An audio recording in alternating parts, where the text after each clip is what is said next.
A very pleasant good afternoon as we welcome you into the Lion Country Kia Goon and Ironhead show here on Sports Radio 98.7 The Fox, and glad to have you along. We are at Quaker Steak and Lube, our usual home on Tuesdays and Thursdays, and we will be just a moment or so away from joining the folks on Sports Radio 98.7, The Fox. The Fox. The or the? And we are joined by the radio audience here on this Tuesday afternoon in the Valley of Happiness as we hurtle toward the Christmas break for the kiddos on campus that are tuned in on Facebook Live or listening on the radio. Good luck.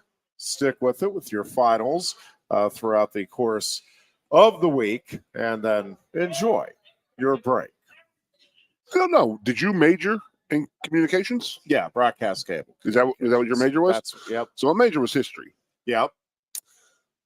Not many finals in history. It's more papers, and the papers would do the last week of school. Yeah. So, Joe would give us the whole week off. Like, I don't want to see you during exam week. So I'd get a whole extra full week of partaking in the college experience. Because most of my classes, I had to do big papers to end the school year, which would have been this past Friday. And I've been on probably a 6-8 bender by now. Good times, fun times. But the history major, there wasn't a lot of work, but when there was work, there was a lot of it. Does that sound right? Yep. Like those papers were 20, 30, 40 pages long at times. Yeah. I wouldn't change it, though. I love it, though. Much as they're trying to change history, that's why I've always loved it. I've always said, Jeff, I was a very smart person growing up, but then they started putting the alphabet in the math questions. And I called it quits. I was out. That was it. Yep. And then they started having calculus and algebra and there's a couple other ones I don't even know what the hell what they're even called. Yeah, so that was the problem I had. But the sciences, they were not my thing. But history, I love it. I've always loved it. I've always loved reading and loved watching television about it. So when I see a chemistry channel, maybe I would have done that. Lots to get into today. Obviously, Penn State Ole Miss coming up in the Peach Bowl, December 30th, noon kickoff. We've had the Media Day extravaganza to kind of kick things off. Again, obviously, it's finals week, so things are a little quiet on the football front, but we'll pick back up on the other side of it. And, again, I think it's a fun matchup, intriguing game. It is. Still have not heard much in the way of any other opt-outs for Penn State, which is interesting. I would think we pretty much will have to know by the end of this coming weekend, right? Like you pretty much have to know whether or not. I don't know is there a hard date of when you're supposed to and not to? But I don't know that there's necessarily from a legal standpoint a hard date, but I think James Franklin, I'm sure is asking the kids, we need to know so we can make our practice preparations. So it's interesting. I don't think they're going to have a lot of maybe they won't have any additional opt-outs. Chop Robinson maybe will be the only one. So we'll keep an eye on that, obviously, and see if there is any news that breaks on that front here in the coming days. But again, I would think we would have to know by next Monday. The one I'm worried about is Olu. Yeah, I think Olu's in. That's from crazy. Everything we're hearing. Good for him. I think it's more, the two cornerbacks. Curtis Jake. Theo Johnson's another one that I thought we might hear by now that is deciding to opt out. Again, we still may hear. And there's nothing definitive, by the way, on Olu or any of these guys. Just kind of what we're. Theo did declare he's not playing. What's that? He is playing, but he declared for the draft. Theo Johnson, correct? He announced that 2 days ago, I believe. Oh, Yes. that he is playing in the Peach Bowl? There was a little blurb about Theo and his youth growing up, and it was me and my wife both watched it, and Carrie was like, it's a great story. Abusive. I did not see it. Mother came from an abusive relationship. Mother left the husband, and they were living in squalor while she was going to law school to better herself, and got her education, went to law school, did all this and all that. And I believe that Theo said that his main goal in his life right now is to take care of his mom the way she took care of them. And I was like, dude, more power to you, man. I mean, I was reading that story, and I was like, that's awesome. That's exactly the stuff you want to hear. A person who is benefited. I mean, yeah, we're in the NIL days. I get it. You know it. You know my feeling on this and all that. But, there's definitely the education that you get at a university, would you have gotten had you not been in a football player? I wouldn't have. I mean, I'm the first to tell you that I probably wouldn't even gone to college if it hadn't been for football, because I just didn't like school.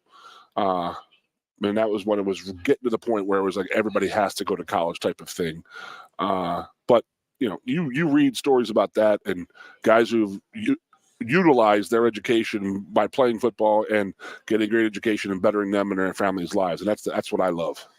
Yeah, it is interesting when you talk about the NIL. Did you see the story? I'm trying to find it here.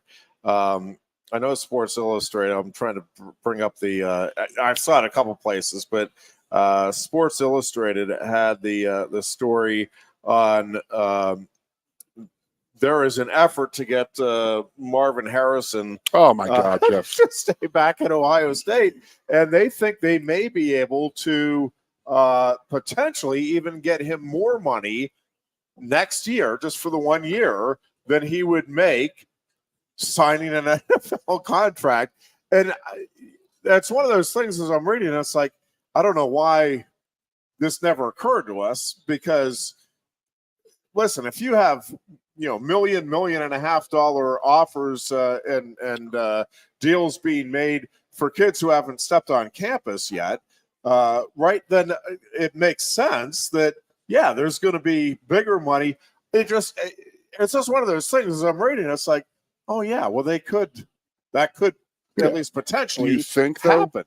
Do I think that they would do it? Dollar for dollar, or even a few more in college. I mean, I'm on the other side, and I have my reasons, and I'll tell you. But where are you at? If he was to get, I think that they slotted him 4th overall pick, so they said 20 to 25 million is what he would get in the NFL next year as a rookie, with his signing bonus and salary type of thing. So that's what they're trying to match at Ohio State. Yeah. Now the thing with me is, and I actually did a little bit of research on this and all that, and that is that he needs to worry about his future, not just like the next 5-10 years. He needs to worry about his pension. And that's one more year towards his pension that he would lose if he stayed back in college. And I know it's a minuscule thing, but in the long run, it's really not. You're talking maybe $50 million. And then there's also, you want to get through that rookie contract as fast as you possibly can.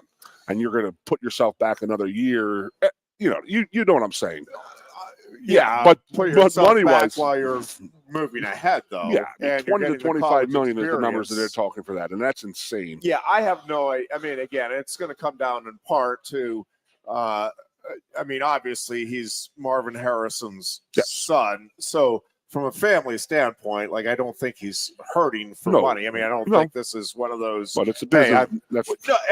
Not to say that it's not significant, but if you're getting that money and. Again, I don't think you go into it saying I'm going to get hurt. Obviously, there's insurance. I have a question. Deals that can be made and all of that.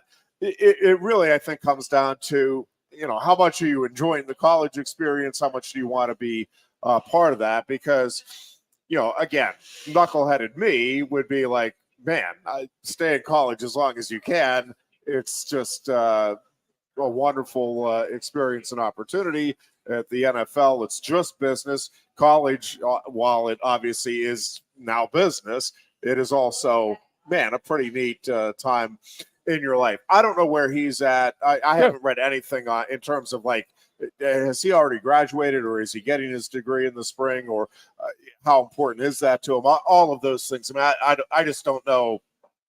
I'm ignorant to all of that with his particular situation. But it is interesting. And I hear what you're saying in terms of, long-term financial Correct. implications. And that's the only Yes. thing. That's it. And then he's going to go to a losing team probably. Would he want to stay in school and win some more games? He wants to beat Michigan, wants to win a Big Ten title and play for a natty. Yeah, and if you're making Plays into comparable it. money for the year, Correct. and then you're saying you're banking on that. Yeah, Right. next year I could get, I could be the number 1 overall pick, but probably still a top 5 pick. Oh, All of that. I don't know. It's interesting. It's just not I just had a something thought come in my head, ever Jeffrey. would have thought about. Just had a thought in my head. You said insurance. I wonder if an investor, so a person who's putting money up for his NIL deal, is allowed to get insurance. Crazy to think about, but that's... Yeah, I don't know. I doubt that would come into play. Didn't it start as you're going to do some advertising for me to now we're just going to pay players? Well, I mean, I think everybody Holy knew crap, from man. day one. That's Yeah, but I'm really saying if I give a was. $10 million donation to, me and Chris were laughing. Chris Booch and I just had lunch before here. We were It's laughing. the name. I mean, you're associating with the name. So in terms of it, like, are you saying if Harrison got injured, that they would get money back? Like if Quaker Stick and Lube gave him $10 million for Marvin Harrison Jr. to play all 12 games and a bowl game, and then then the money kicks in. But then if he gets hurt, that's game not the 3. way the deal would work, though. It's not. I don't know. Not per game or anything like that. So there's no. That wouldn't factor in. We were laughing, by the way, Booch and I, about the Texas A&M team. Remember 2 years ago they came out and they said, $34 million recruiting class and stuff like that. I believe that top 12 of those guys, 11 are gone. That's insane. Like, how does somebody go to another booster and say, I want this kind of, I mean, is the money that just like a faucet down there just runs? Like, I'm sorry, but if I give you $5 million and the guy I sponsored never touched the field and he's already gone from school, took my $5 million and went back to Wisconsin, I'm not going to be happy about that. And I'm sure as hell not going to give another thing. Right? Crazy. Yeah. Wow. That's insane to think about. And that's the pitfalls of all this stuff that we're going up and down. And we are in the Wild West. So, I mean, everything changes on a daily basis. I do want to talk to you about what the NCAA with the revenue sharing and all that stuff, because I know you've looked into it because the Olympic sports were mentioned. Yeah. And that was, like you had said, I'm telling you, Jeff, you said this 3 years ago. They're going to go back to the college Ivy League routine. And then they're going to have super conferences for football and basketball. And then the regular, like Penn State, other than football and basketball, will just have a regular, the Ivy League model type of thing. Is that what you said? Yeah, I think there's still, I don't know. So right now, the one of the issues is like they're going to have to change the model entirely, which obviously is possible since we've already changed it significantly. But in terms of, right now, if you are an athletic department, Title IX, right at the college level applies to you. And so that's one of the issues that I think they're facing, and now they're looking into with the NIL stuff. And which I said from the start. And part of this goes back to the collective NIL stuff. And that was the universities trying to get, and conferences trying to get ahead of the game after they were already way behind. And while I think the intention is good and could even argue the result is good in many cases, the fact is now that does bring Title IX into it. If the school is not involved with the collective, correct, and it's just, hey, kid, and this is the other part of it is, at least my understanding is, the kids can still go out. I get that the NIL is where they're being steered toward, and it seems like overwhelmingly and maybe entirely everybody is kind of playing by the rules that the schools have kind of set up for themselves and the conferences. But the fact is, there is nothing preventing at least my understanding, right, is that the business can just go directly to a kid and say, hey, forget your collective NIL. Here's $1 million. I need you to come out and here's the contract. I need you to be at the dealership these days. Now, this is where I'm days. confused now, though. Yep. where is the tax break involved? And it's no longer a tax break being involved. It's now that's pure and complete advertising. Correct. Okay. Well, there's always been that fine line of what is advertising versus what, if you gave to the collective, there is a 503c involved in that a little bit, because you can get, it's a donation to the school. So you would get a tax break on that. Gotcha. But if you're if you're paying a player straight up, you are literally having a contract of, okay, you need to do this for me. And I think that's where it's going. Well, right. And if I do that, right, then Title IX isn't in play. I can make Correct. a, And that's a what we said from the start. with anybody anyway. So what is just going to be interesting, and I'm not making any predictions because I can't figure out at all how the future is going to go over the next year or two, let alone 5-10 years down the road. But like one of the possibilities is that, basically, and listen, this gets pretty convoluted pretty quickly, but I do think there is at least the possibility that the big time, the Power 5 football schools, and at least the upper half of the Power 5 football schools, just on their own, those coaches basically collectively, in theory, could get together and say, listen, we're the revenue generators. Yes. We want to do this for ourselves and pull away from the school and basically go the semi-pro route, which many would argue they already are. It's just that right now they are directly affiliated with the school. Yep. There's a whole lot involved there. Again, I'm not necessarily I don't think this is the direction it is going to go. But another possibility is, again, the NCAA is trying to work this so that, yes, we can kind of keep to some degree the college sports model that we have and just more equitably distribute the money throughout the sports. What I think is to me, the most likely scenario playing out. And again, I don't know if we're looking at, this coming to be in a couple of years, or this is 10 years down the road, or even a little longer than that. So I think that, yes, I think you're going to have football and basketball be kind of what it is at the moment, and maybe even bigger and more money involved and all of that. Shared money. But what I think is going to happen is then you are going to have much smaller, similar to what we now have in D1 sports, where you're going to have, depending on the sport, anywhere from maybe 20 to possibly as many as 40 or 50 in other sports that'll have that similar model where it's like, yep, there's enough interest in these schools and we can generate enough off of TV contracts and everything else to make this feasible. Not the money that's involved in football or basketball, but at a school like Penn State or a school like Oklahoma State or Iowa, we can get enough together to make it worthwhile for wrestlers to have more than just the intramural, in essence, or even the club experience.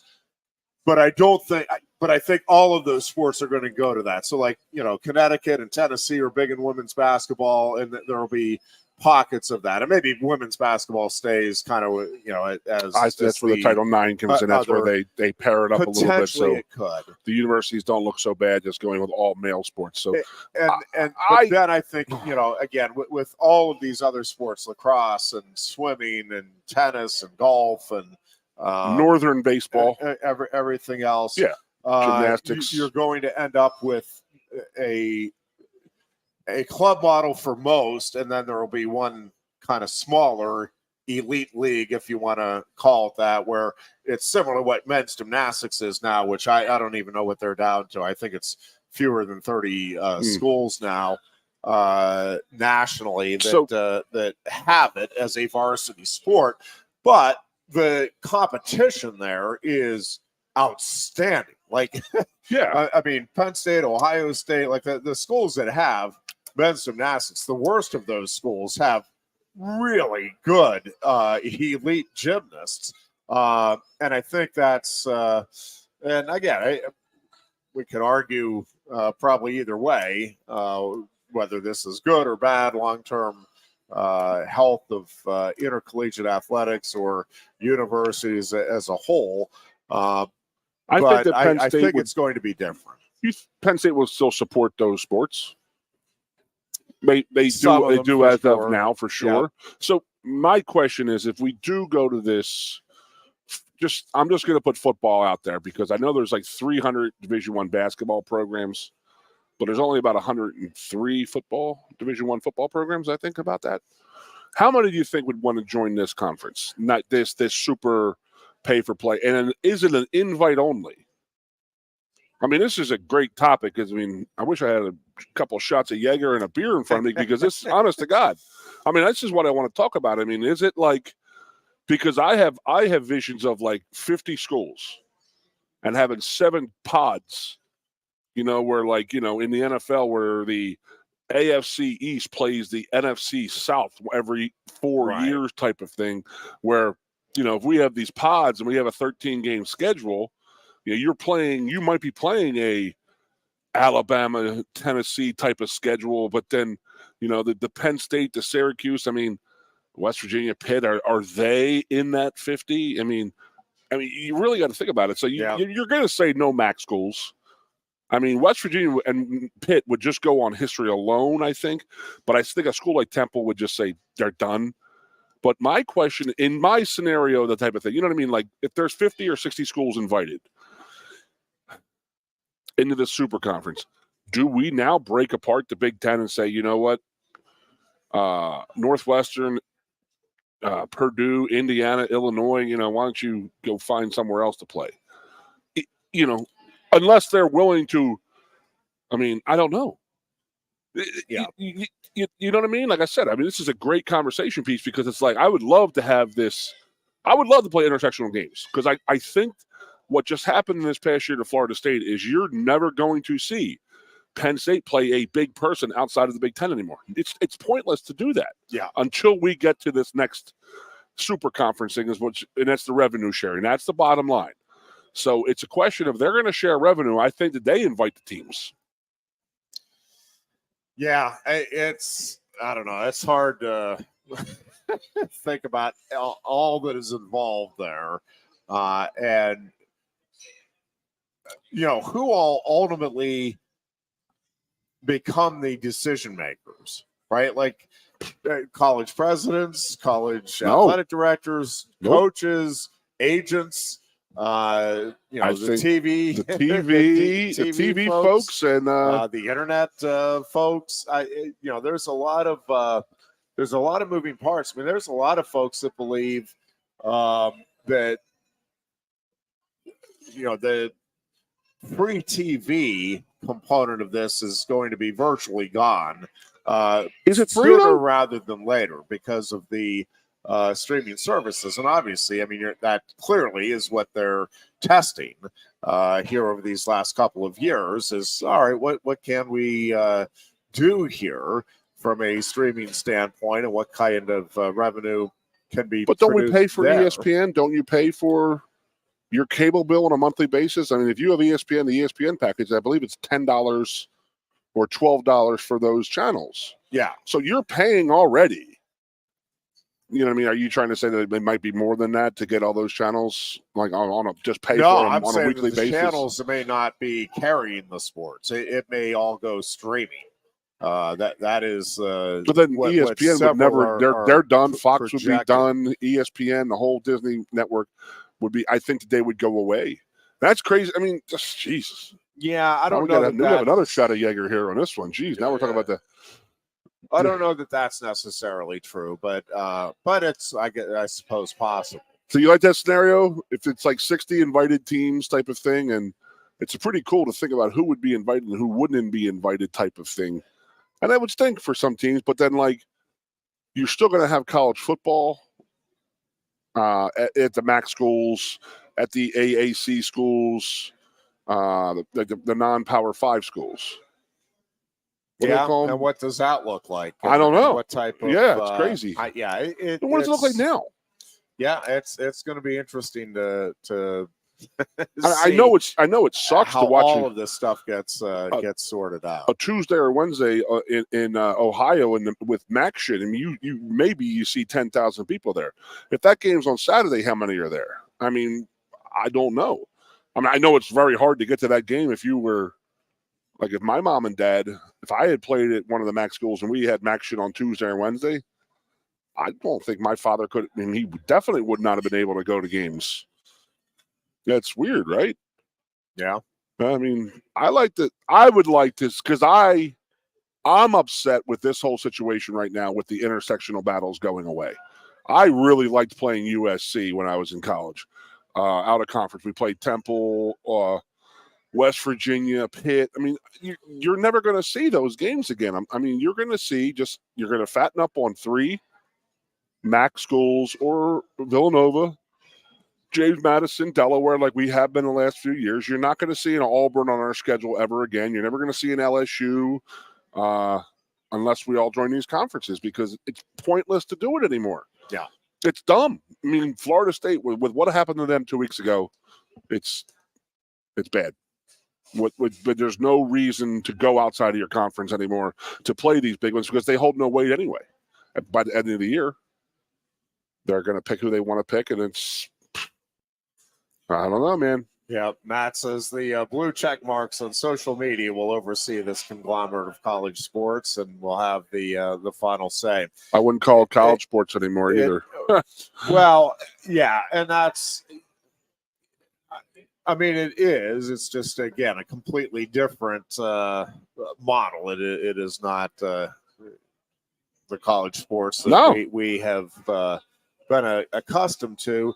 And, you know, it's interesting. I've read a couple of pieces that, you know, that this is awful in the end of the world. And then I've read some other pieces. It's like, this is just normal progress, long overdue, that this is the athletes actually getting their fair share of the take here.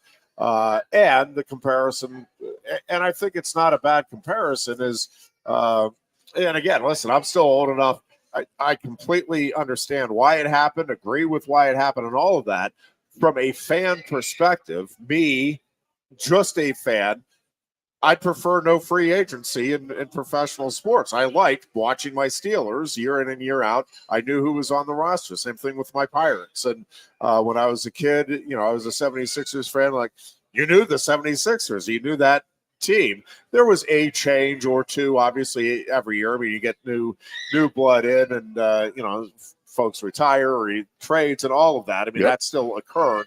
But you knew, I mean, it was a player or two, and it's like, well, yeah, I know now that, you know, we made the change at third base. Bill Matlock's there now. I mean, it was, again, a couple of changes. You followed it. You knew. Yeah. You know, when the Celtics played the Sixers, it was the same 10, 12 same guys on the court all the time getting beaten the hell out of each other for like about an 8-year span. And listen, there were people predicting at the time with Kurt Flood that, man, this is the end of professional sports as we know it. Well, as we knew it, yes, but certainly not the end of professional sports. No. They have taken off. And that may have happened yesterday, though. I think college sports is changing, and many of us, and I would probably be one of them, saying, yep, I think this is not good, not being handled the right way. But if you're asking me, do I think people are going to be turning the TV off next year because, there's just too much money involved? No. No, I do not. And I don't think anytime in the near future. Now, could there be a point where, this just gets to be too much, and it's yes, but I don't think we're anywhere close to that. I really don't. And if the product on the field, you know, if you're saying does happen, like the product on the field is going to be better. You're going to have more competitive games. I mean, right now, and we're tuning in record numbers, and you know the outcome. I mean, you don't know, but you know the outcome of 6 of these games that Penn State has on the schedule every year before it starts. I mean, you feel really, really confident at 99% of the time. You're right. They're not competitive games, and they're not entertaining games. But we still watch, and we still call in and criticize and write and follow it. And so if moving down the road, we get more competitive games during the course of the season and more teams involved, as we will next year in the playoffs, like the viewership and the attendance numbers aren't going to be going down anytime soon anyway, with big-time collegiate athletics. You know where I've been from the start, and it's actually grown a bit for me, and that is that the NIL has cost universities zero. It's cost the Big Ten Conference zero. It's cost the NCAA zero. It's on the fan 100% to raise this money and get this money and to players and stuff. Now, yes and no.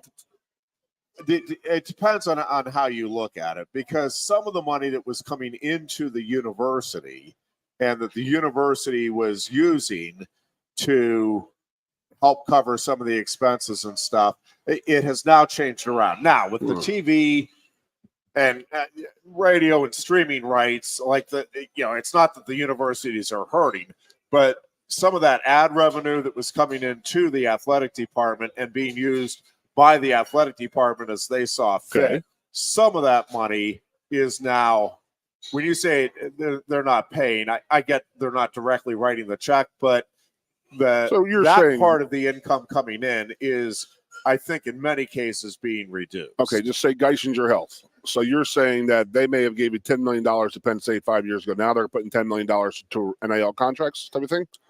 Yeah, something like that. I got you. And then, but what I'm saying is that the real money is in the NCAA and the money that they make off these players. And this is where it all began, but it's cost them nothing. Now, with this revenue sharing plan that would go out with this new conference, I am 1 billion% on board with that. Because I think that our fans have already been taxed a whole bunch with the ticket prices, the hotel prices, the food and beverage and all this and all that, that people are already stretched a little bit thin. And now you got people saying, well, you got to dig down and give more and more and more. And I think people are getting fed up with that. They really, truly are. And they're sitting there saying, well, Penn State's cashing a $75 million media check. This is almost double what they'd ever cashed before. I mean, that's some big numbers, man. And, is that going to players, to coaches, to obviously facilities to bring better players? And so I think I'm always looking out for the player. I will always look out for the player and the athlete. And that is, the money is in the revenue sharing and stuff like that. So I think that's what has to be and needs to be taken care of. That's just me. A break here. When we come back, we'll talk some Penn State news here. We'll get into some of the winter sports and what is happening with those teams, as again we're in finals week here at Penn State. And we'll also take a look at some of the other news around the sports world, NFL, and I thought for sure Shohei Ohtani was going to become a Pirate. He shunned. Well, you hear what they did? He shunned the $7 million offer from the Pirates. Well, you know what they did. That's what I want to talk about before. Deferred the money. So the Pirates actually offered 50 cents a year for 1.4 billion years. Yeah. And he turned it down. It just makes no sense. The whole contract makes no sense to me because I want to get into that. We will take a break here, and again, when we come back, we'll get into some of the other things going on in the Penn State and general sports world as we continue with the Lion Country Kia Goon and Ironhead show here on a Tuesday. Coast into fall with a new Kia from Lion Country Kia. Right now, get a 24 Kia Seltos for 5.25% APR for up to 48 months. A new Sportage plug-in hybrid at 0.9% APR. Check out our 23 Sorrento hybrid for as low as 4.5% APR. And don't forget, all 23 2023 and 2024 Kias come with a 10-year, 100,000-mile limited warranty. Stop in and meet with one of our sales experts today and coast into fall at Lion Country Kia. We want to see you in a Kia. Since retiring, I have spent my time searching the countryside for the hottest wings in America. I always seem to end up disappointed. You call these hot? Back off, Luigi. Mamma mia. Your hands, busboy. Your wings suck. I knew I should have stuck with Quaker Steaks Triple Atomic Wings. You think I'm tough enough?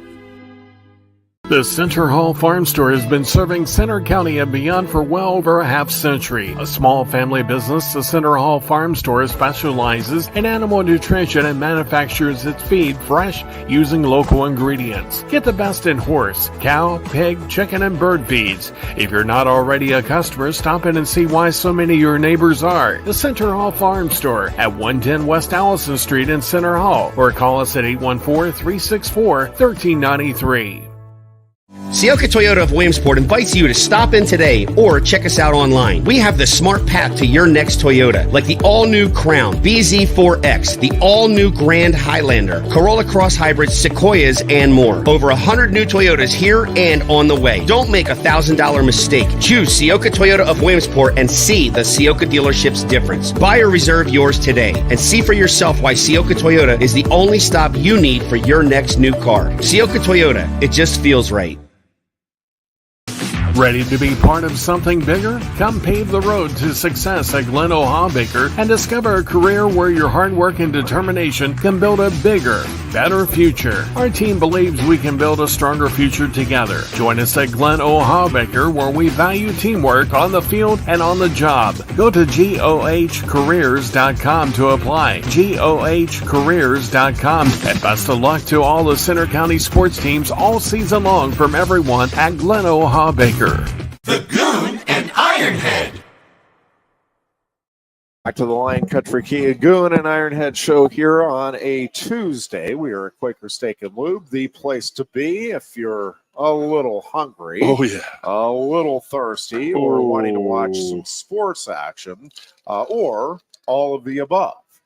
The wing buffet will be getting underway here as it does every Tuesday at 4 o'clock. About 23 minutes from now, you can partake in the wonderful buffet here at Quaker Steak and Lube. Again, a great place to come on down and watch your favorite teams in action throughout the day or night as we head into the holiday season. Our thanks also to Sioka Motors and to Lion Country Kia, both terrific places to get your next vehicle. Let's start with Penn State basketball. Goon, a pretty nice win, all things considered. Wasn't bad. Always like it when a Penn State team can beat Ohio State. Even more enjoyable when you rally from 18 down in the second half to pull out the victory. It was a big one for Penn State, gets them back to 500 in the season, 500 in the Big Ten. And I think it's, Mike Rhodes, just a little bit of traction now. It was obviously a brutal stretch there with the 5-game losing skid, but that is a significant win to get under your belt. And I think it's good, too, to get it at the time they did, because at some point you just need to see the work that you're doing pay off in results. And it felt like this thing was slipping away. I thought the effort was terrific in that Big Ten opener at Maryland, but you come away with the L, and again, it's hard to keep that confidence that we talk about all the time when the losses are mounting. So a very good win. Exactly what it portends for the rest of the season, I don't know. But it was just a good, in-the-moment win to get for this program. Ohio State 8-1 going into that game. You got to say that. And I personally think that Maryland, you literally hit the nail on the head, Ironhead, by saying, like, hey, they were getting to that point where they were getting a little frustrated because it's like, okay, we're putting a lot of hard work in here. They lose 3 down in Orlando. They come back and they got to play the Maryland team, and they lost to Bucknell at home, and then they have the Big Ten opener at Maryland. Play well enough to win it, but they didn't win it. Where you could see that the frustration could definitely start seeping in there on Mike, but also the players.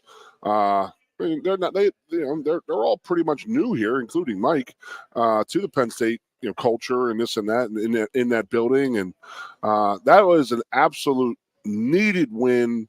It wasn't like a must-win situation, but it was a needed win, a huge needed win, and they went out and did it. And you gotta love how they went out and did it. And that was, getting down to Ohio State, who's an 8-1 team, who's on, they're on the borderline of getting ranked in the top 25, and go down 18 to those guys, and then come back and take that win. That's going to spark the whole season, in my opinion. They got to be feeling pretty good about themselves right now. They do. Finals week is obviously always tough coming out of it. And, we'll see. I think this team has lots of talent. I think it's hard to bring this many guys together collectively and get everything to gel in quick order. I'm really curious to see what what the rest of December looks like. But January is going to be a fascinating month to me for Penn State basketball. The defensive end is still obviously the area and the boards. I mean, a combination of that's where this team has got to make some dramatic improvement if it is going to be competitive in the conference on a night in, night out basis. But certainly, again, a great win. It was in the moment. It was good to see Mike win that, but also for the guys, like I said, they've been hustling, they've been working. It's not like they've been dogging it out there. Yeah. They've been out there trying, and for it to happen in that way at home was great. And they get this little lull off right now, enjoy it a little bit, work a little bit towards the next game, and then go into the new year with a added back to 500. Yep. Penn State wrestling gets a 3-10 win over Hofstra. A few guys sitting out on Sunday from the lineup. Still some couple of weights that they've got to settle on. It sure feels like Braden Davis is starting to take a hold of that starting job at 125, and difficult for a true freshman to come in and make an impact. But Davis, there's 3 things that I really like about Davis in terms of the possibility of him being the guy there at 125 for Penn State this year. One is, he's a 4-time individual state champion, had terrific success as an individual, has a great pedigree coming into it, and has wrestled at a high level for a long period of time. The other thing, though, that I think is significant, Dundee High School is where he comes from in Michigan, and they won the state championship. The team won the state title all 4 of those years as well. And I just think having that culture and that mindset when you're making the transition to Penn State, and I'm not sitting here telling you that a kid can't do it if he doesn't come from a winning program. I just think that level of expectation, if you have it at high school, and it's different. I mean, I'm not equating the two. Yep. But he's used to that expectation. Hey, I need to win. My team needs to win. This is what's expected. And I don't even think he has the mindset that he has to win or, I'm just amazed when you talk to these kids. And, I had a few folks reach out to me after the interview on the radio with Mitchell Messenbrink following Sunday's meet about just what an impressive kid he is and how well he came across. And I agree with that, and I knew he would, and I was kind of excited when I saw him win the Ridge Riley because I knew we'd get the interview, and I knew fans would love hearing from him because he's just a passionate kid, passionate about the sport, passionate about Penn State, passionate about the opportunities that are at hand here. And I think when you look at a kid like Braden Davis, again, I think being around this program is going to help him. He is so driven, so determined. You almost want to just, hey, relax a little bit. Like, it is not I do think he's one of these kids that is driven. And again, I probably, it probably sounds like I'm overstating this. And these Penn State kids don't care about winning. Obviously, you're out there competing. You want to win. But guys like Mitchell Besenbrick and Levi Haynes, they really are more about challenging themselves to be the best they can be, less focused on winning. And the winning is just the result of that focus on, hey, I need to get better. I want to work on this. I want to improve there, and constantly having that big picture in mind. But the other thing with Braden Davis, he is just a tough kid, like a mentally tough-minded kid. And, we talk about confidence all the time. I don't like he could go through a losing skid, and it's only going to, at least this is my read. Obviously, some of this is conjecture, but I just think any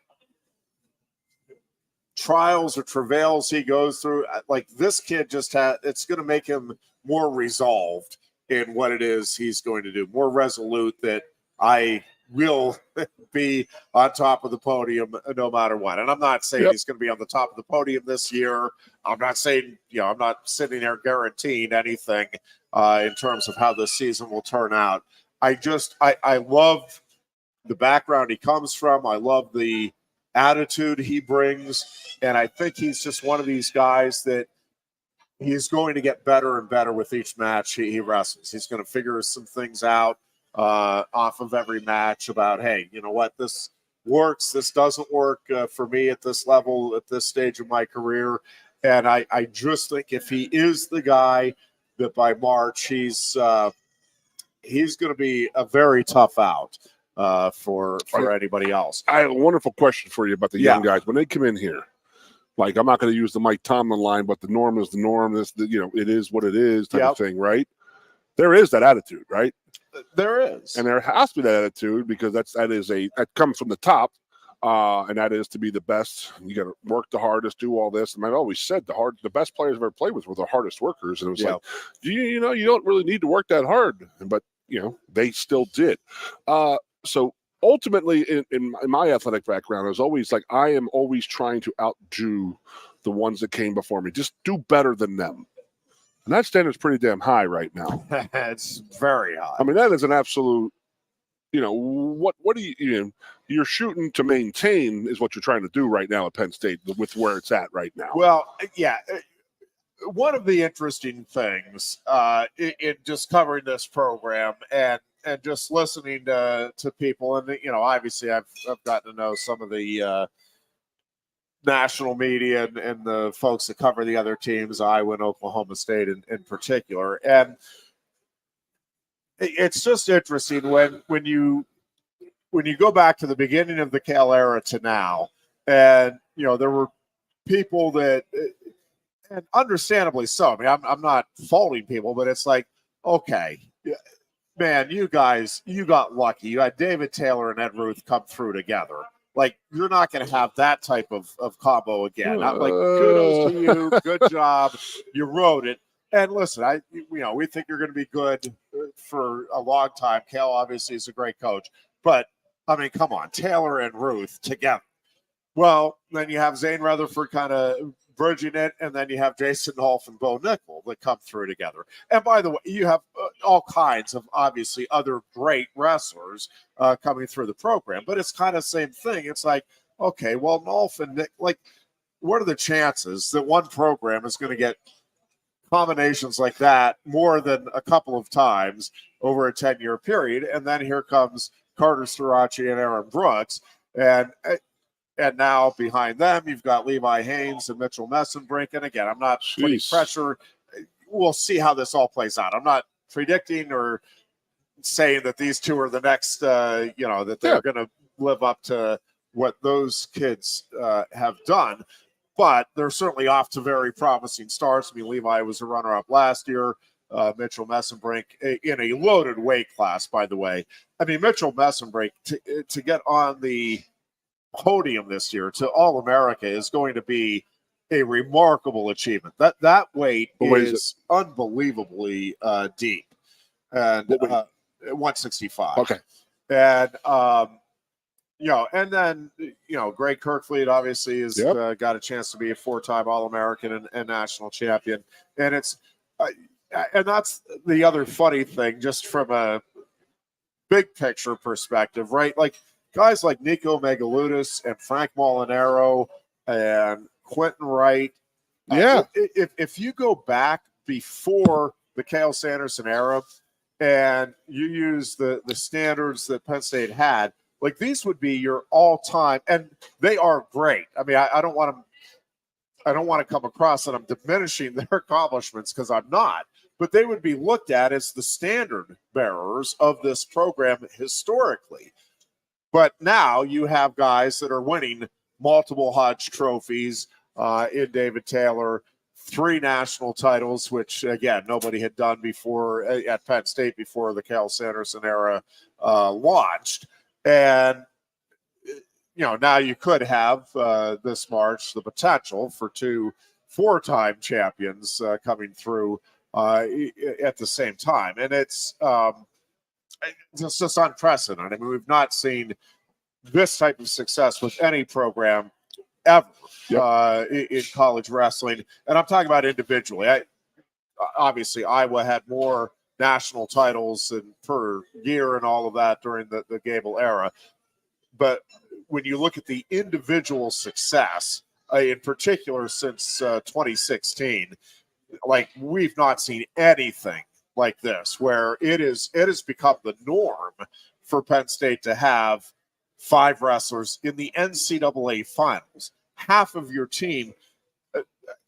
I mean, that is, it's almost expected now, right? Like it's going to be a disappointment the year that Penn State, and it will happen. I mean, I think, I don't know exactly when, but there may be a year where they don't have any in the finals, but you're going to have a year where you only have 2 or 3 in the finals, and it's going to feel now like, oh man, only 3 in the finals?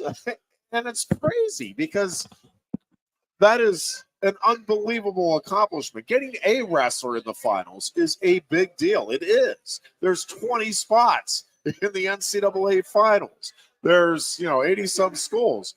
You get a finalist, that's cool. That's great for your school. Everything you're saying right now about all these individual accomplishments and this and that, and we are on the cusp of having the best team in the Cale Sanderson era. Yeah, I did have somebody ask me if because I had made the comment to Bill Horlocker for the State College magazine or statecollege.com story before the season, and I said, if this team stays healthy, obviously Shane Van Ness out for the season does change it. I will say, listen, it makes it less likely for sure that Penn State will break the scoring record at the NCAA tournament, but I don't think it puts it out of reach. Now, I will say, I think now Penn State, and listen, I can assure you, if anybody with the program is watching this, they're cringing. That, like, truly, it is not even a thought. I've brought it up to my own detriment a couple of times to a couple of people around. That's not what we're focused on.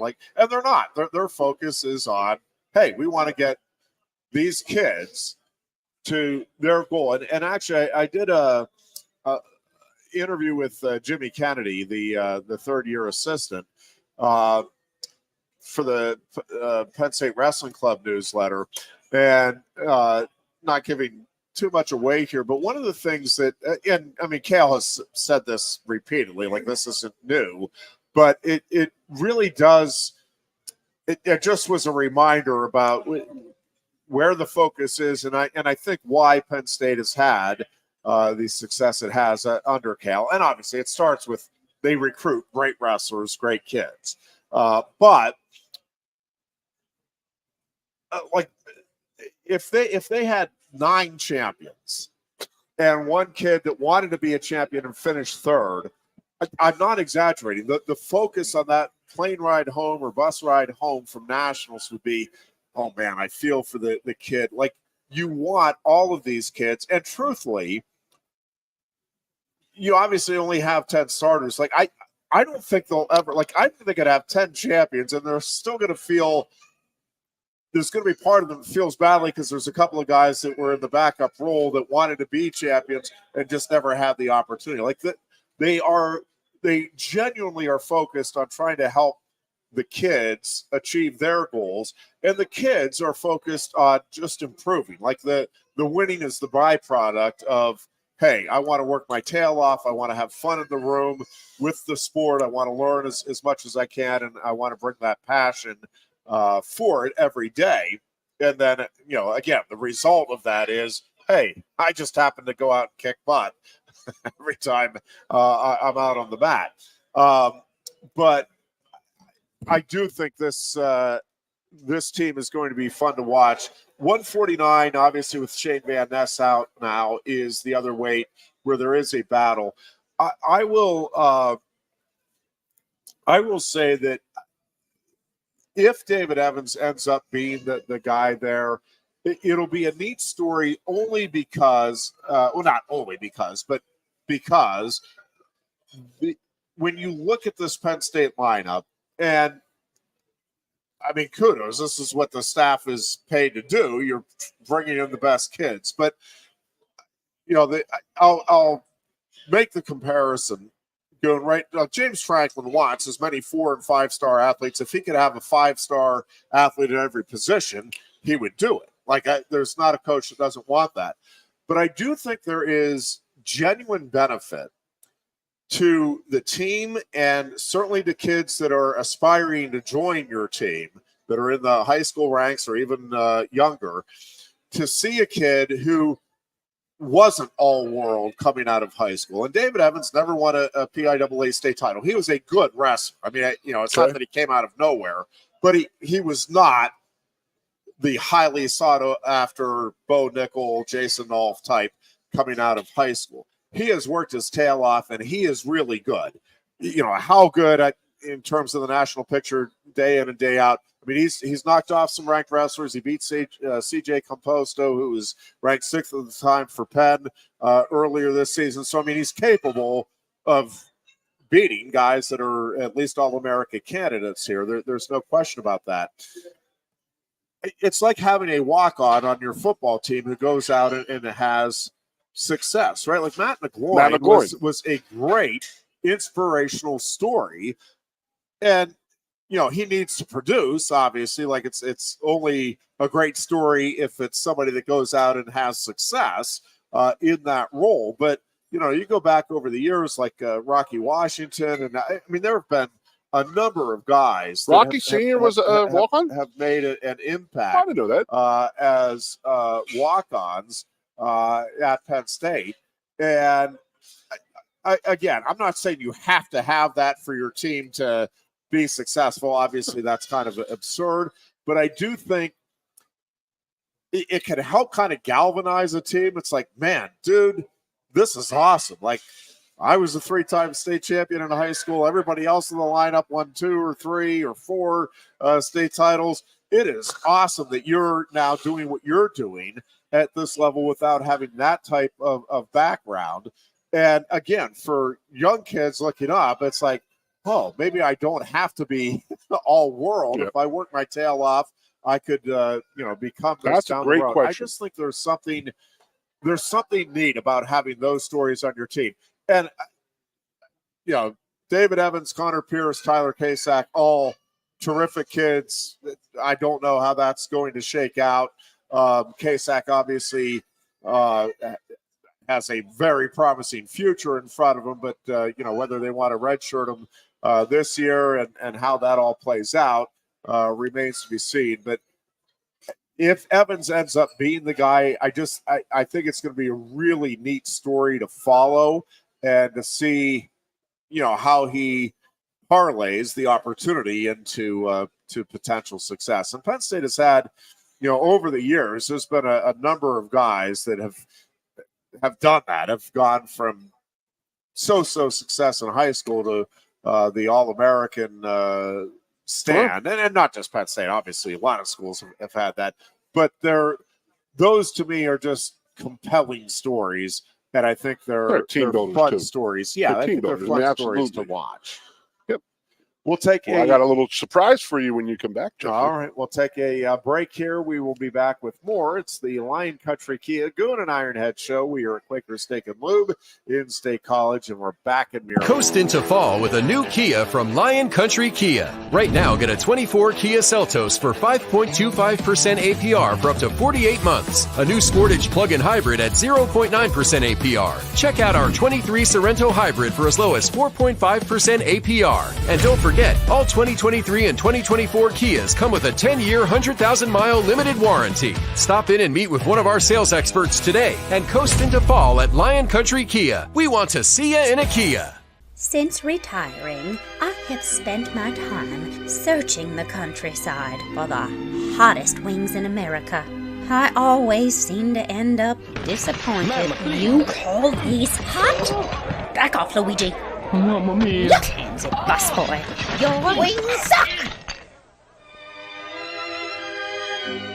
I knew I should have stuck with Quaker Steak's triple atomic wings. You think I'm tough enough? The Center Hall Farm Store has been serving Center County and beyond for well over a half century. A small family business, the Center Hall Farm Store specializes in animal nutrition and manufactures its feed fresh using local ingredients. Get the best in horse, cow, pig, chicken, and bird feeds. If you're not already a customer, stop in and see why so many of your neighbors are. The Center Hall Farm Store at 110 West Allison Street in Center Hall, or call us at 814-364-1393. Sioka Toyota of Williamsport invites you to stop in today or check us out online. We have the smart path to your next Toyota, like the all-new Crown, BZ4X, the all-new Grand Highlander, Corolla Cross Hybrids, Sequoias, and more. Over 100 new Toyotas here and on the way. Don't make a $1,000 mistake. Choose Sioka Toyota of Williamsport and see the Sioka dealership's difference. Buy or reserve yours today and see for yourself why Sioka Toyota is the only stop you need for your next new car. Sioka Toyota, it just feels right. Ready to be part of something bigger? Come pave the road to success at Glen Baker and discover a career where your hard work and determination can build a bigger, better future. Our team believes we can build a stronger future together. Join us at Glen Baker, where we value teamwork on the field and on the job. Go to GOHcareers.com to apply. GOHcareers.com. And best of luck to all the Center County sports teams all season long from everyone at Glen Baker. The Goon and Ironhead. Back to the Kia Goon and Ironhead show as we are coming to you from Quaker Steak and Lube in State College, and glad to have you along here on this Tuesday afternoon. And again, lots to talk about, and to the beloved Steelers have fallen apart, dear Goon. You hear me? Good Lord. You hear me? Awful. Yeah. So I'm glad you can hear me. That was horrendous. It was brutal. Well, I went through the same thing on Sunday night. You want to hear my honest opinion? I'm not going to lie to you. I sort of expected that Eagles blow up on Sunday night because they always have a slugfest down in Dallas, and it was a needed game for Dallas because what they're going into, but what the Eagles just came out of with a 6-game stretch. They had the Dolphins, the Bills, the Chiefs, the 49ers, the Cowboys, and the Cowboys twice, actually, and going into Seattle this week. Absolutely murderer's row type of thing when it comes to record-wise and stuff like that. And then, going out there and playing the Bills, the Chiefs, the Dolphins, the Cowboys, the Bills, Chiefs, 49ers and the Cowboys, and, going 4-2 in that stretch. If you went into the season, I would have paid money to have that, in my opinion. That's just how I feel about that. Yeah. That was going to be a horrible stretch, which, not team for team, but Dallas is going down that stretch right now to end the season, where the Eagles got the Giants twice, and the Seahawks this week, the Giants twice, the Commanders once. So a little easier of a schedule for the last 4 or 5 games. Yep. But yeah, you're sorry to go back to your Steelers. I gotta say this. You remember? I mean, we weren't doing the show 5-6 years ago. Yeah. But you ever hear me tell the story of like what happened with Andy Reid in Philadelphia? Is that they loved him, but it was just time to move on. And if you recall, about 25 years ago, Bill Parcells said, "You know what? The length of a coach in one program is about a 10-year window." And I want to hear your honest opinion. Are you at that with Tomlin right now? Because my thing with Andy Reid was, it was stale. The players knew what they could get away with. They weren't, working as hard as they possibly could. We had LaShawn McCoy, Deshaun Jackson, all these guys that they knew how to manipulate Andy Reid and to their favor and get away with what they wanted to and act the way they wanted to and play the way they wanted to, where Andy Reid didn't have that like iron fist, and like he let them be them, and it caught up to them eventually, to the point where Andy Reid actually got fired. It was time for him to go. Now, no one in Philadelphia was upset. I mean, everybody was happy that Andy Reid won his first Super Bowl, not the second one, obviously, the first. I was happy as heck for Andy because I thought he was a great person for the Philadelphia Eagles, and he changed that program around a whole ton. But are you there with Tomlin yet? I'm not, but the overwhelming majority of my friends. And it's not he's a bad coach. It's just time. Steelers Nation. Yeah. What I want to see how this thing finishes up this year. Obviously, that was a disastrous 5-day stretch. I mean, I can't remember a worse 5-day stretch in terms of, hey, this team looks like it could be not just a playoff team, it looks like it could be a division winner, could play itself into a top 2 seed, which after the start of the season, I mean, it looked like this could be one of the great coaching jobs by Tomlin. And then in a 5-day stretch, all of that is out the window. And there's a few different moving parts here that I think are important to see. I want to see how this thing finishes up. Is this, does this turn into a 7-10 football team or worse, even, or do they get a couple of wins here coming down the stretch? And again, they're where they were last year, which is either going to be the last team in or last team out type of scenario with the playoffs, or do they somehow, unforeseeable at the moment, just turn it around and they win 4 games down the stretch and take out the Ravens in the last week? And man, it looks like the Steelers are a team you've got to contend with. The couple of storylines that, to me, I just want to see how it plays out. I am certainly willing to concede that it is a possibility that, yep, it's just time to move on. Not a knock on him. All thanks to Mike Tomlin. I think it's a possibility. But, again, I want to see how this thing finishes out. The 2 things I really want to see is, hopefully Kenny Pickett back sooner rather than later. And what does his progress and his performance down the stretch look like? And, how much of that you're going to attribute to Tomlin and whatever, fine. But I want to see how that plays out. But to me, Goon, the biggest concern right now is that defense. And in both of those games, I mean, the calling card for this. That's what you're hanging your hat all year, bud. Yeah, and for this organization historically. But, yeah, for sure, this year, until these last 2 weeks, you're like, well, we know the defense is going to keep us in every game. And the defense has not looked like the Steelers' defense in either of those games. I want to see how that side of the ball, because that side felt, and I'm not saying that there was an effort there. I'm saying watching it, and I didn't see the. I saw the game Thursday night. I didn't see the game on Sunday because of I was obviously up at Rec Hall watching the Lehigh dual meet. But this Thursday night, and again, I want to be clear on what I'm saying and how I'm phrasing it. It looked like there was a lack of effort defensively. I'm not saying there was. I'm saying they looked like a step slow, like they weren't.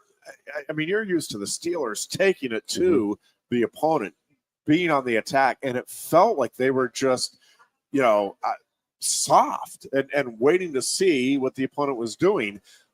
I really want to see how this thing finishes up before I make any grand proclamations, as most of my friends are, that all right, it is time, and they're tired of the Tomlin press conferences. I'm one of the few, I guess, Steelers fans. I'm still entertained by it, and this is another thing. Just to tie this a little bit to the Sean McDermott stuff with the Bills. The 911 stuff? Yeah, okay. I would be really fascinated to know how that stuff came to get reported 4 years later. The degree it did. And listen, a couple of the things in that story that they're making it out to be a big deal that, hey, Sean McDermott is socially awkward. Well, do you think Bill Belichick isn't socially awkward? Do you think Nick Saban isn't a little socially awkward? When you are consumed, and these guys are at that level. It is. Like that is your life. And the fact that you may be a little socially awkward to me is like, I know it was meant as, kind of a blow to him. And, can you believe this guy's a head coach? Yeah, I can. I think many head coaches of all sports are socially awkward because their life is developing young people, developing game plans, looking at film, breaking down things. And it's not going to parties. It's not interacting. And I get it. Head coaches, I understand these social interactions that occur. I get it. But their focus, their job is winning. And to win, right, you've got to be not a social animal. I mean, it's great. James Franklin obviously is very sociable. I don't think is socially awkward, but it is not uncommon for head coaches. No. And the whole thing with McDermott, yes, I agree. The whole thing with the terrorists were united or whatever it was that he was trying to make, horribly made, horrible way to go about it. Do I think that's the first time a coach made a really poor decision and an analogy in a pregame speech? And that was the other thing. They're like, they were criticized, that he constantly has trouble coming up with pregame speeches. I have to imagine, Goon, that is also not a typical. There are only so many different ways you can truly address a team and get them fired up. And I know Joe Paterno used to say, "Listen, what am I going to tell these guys when they're going out pregame speech?" And really, what are you going to say? Like, you're going out to play for the Super Bowl, or you're in the AFC Championship game. I'm really just saying what is the coach going to say that you're like, if you're not already fired up? I mean, the coach really just has to say, guys, this is the Super Bowl. Let's go. To that end, did you read we'd had some fun with this on our morning show yesterday, but did you read David Jones' column last week on the marketing hype, I guess we'll call it, in college athletics, and his belief that it's overdone, and even at the high school level now? And one of the things he doesn't like is the "Are you ready for Penn State football?" And they're doing it now for wrestling. And again, you mean the constant noise type of thing at the stadium? Going to draw the line at different things. And again, I'm speaking for me. and yeah, full disclosure, I inserted this at the state high games. So now, right before kickoff at the state high games, I do the "Are you ready for state high football?" To me, it's a fun thing. David Jones says it's his belief was that it's kind of. And actually, I had a friend that posted at the wrestling match on Sunday with Hofstra, kind of complaining about the same thing. Like, it's just overly manufactured. And I'll agree to an extent. And, I'm an old fogey now in some of those ways. Like, and this is what we were talking about on our morning show. Like, when I was a kid, we went to Beaver Stadium, and the complaint was always, man, it's just quiet. Yeah, people are sitting on their hands. Yeah. And I mean, we spent an entire post game show one time. Phil Gross and I, not a post game, but one of our weekly evening shows. We spent all 2 hours, not intentionally, it wasn't our plan, but we took calls, and it was 2 hours of yay or nay that you should be standing up during the football game. Then there were people that were very upset that, hey, I'm trying to see, it's hard for me to stand, sit down in front. And other people call it, this is the problem. We need to get enthusiasm. And, when I was a kid, it was just the blue band and the, natural ambiance and the crowd noise. Obviously, we didn't have the pumped in music or any of that. And listen, I think different people are going to draw the line to different things. He doesn't like the hype video. I love the hype videos, like when showing the players coming down the tunnel or into the entrance. And again, I'm just telling you as a sports fan. Yep.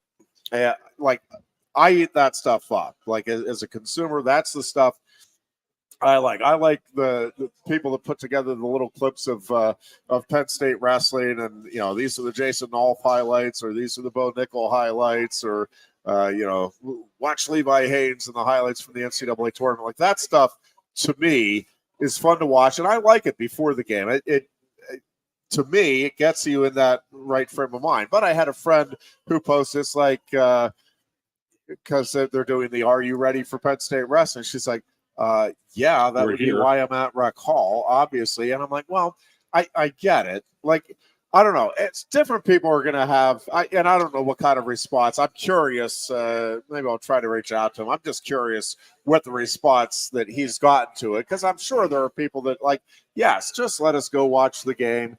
And listen, for me, it is overdone at Beaver Stadium. Like, it is too much for me. Mm-hmm. Now, is it too much that I'm not going to go? If obviously I'm covering it this year with the media, but the previous couple of years I was going as a fan and paying for the tickets and all of that. And I'm like, this is a little too loud. It's a little too much. And we had a couple people come up to the press box and complain at the state high games this year that, hey, can you turn? I'm like, I'm not in charge of the volume. Are you serious? Well, yeah, and it is. I'm not out there, so I don't hear it. But I have had a couple friends. It's like it is like it's pumped. Yeah. Just so you know, I'm like, I get it. Completely generational, in my opinion. Well, yeah. Did he say that the players sort of react to this more because they sort of like need this like, trophy type of thing? Like, they need this thing to get them fired. I mean, me personally, growing up and then playing here, yeah, we were always like sort of mad at how quiet the fans were as a player. Yeah. I'm not gonna lie to you. And I come back in 2005 and, what I see that Penn State Ohio State game, which would be the most unbelievable experience of my life, in my opinion, of watching a football game, the way that stadium was. But that's because we had lost 3 out of 4 years. And we always said our fans were spoiled. Yeah. I mean, Joe spoiled our fans for decades, so they would be sitting on their feet. But I'm with you with it's too much now. The fireworks, when everybody's doing it, is there original stuff that we do? And that's where I'm at a little bit. Coach walking out with his players in arms. I mean, I've seen 100 schools do that. Yeah, all the way through high school and this and that. Is that a coach thing? Or is that like it just came up, or what everybody's doing it now? I mean, the hype videos I get, but it's a generational thing where these, they every day. Like I remember in 2012 when Fitz came in and was the strength coach, and like, Joe's thing was always like, we don't need stuff on the wall. We don't need this pump up music. We don't need the only the strong survives paintings on the wall type of thing. That's not really our thing. Just act like you've been there before and keep doing it and play hard. But since then, I really do. I don't know. Is that just our society that these kids need this like instant gratification type of thing to? So I did get into a discussion, which it was not something I had really thought about, but I have been since, which is the, for lack of a better and more proper way to put it, but it's like the ADHD generation where it's like you've got to have constant.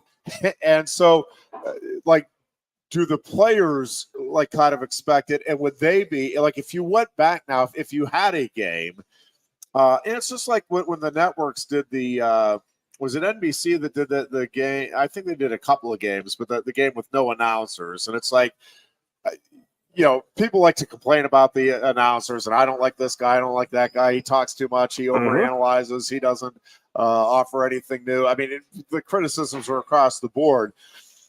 But I will say, and I thought it was an interesting experiment, and I'm like, and again, I'm just speaking for me. I'm like, this is not the same experience. Like I want the announcers. I want to hear a little bit of I want to hear a little bit of breaking it down. And there's guys who are bad, and then my wife will sit there and say, you know what, you complain a lot about announcing.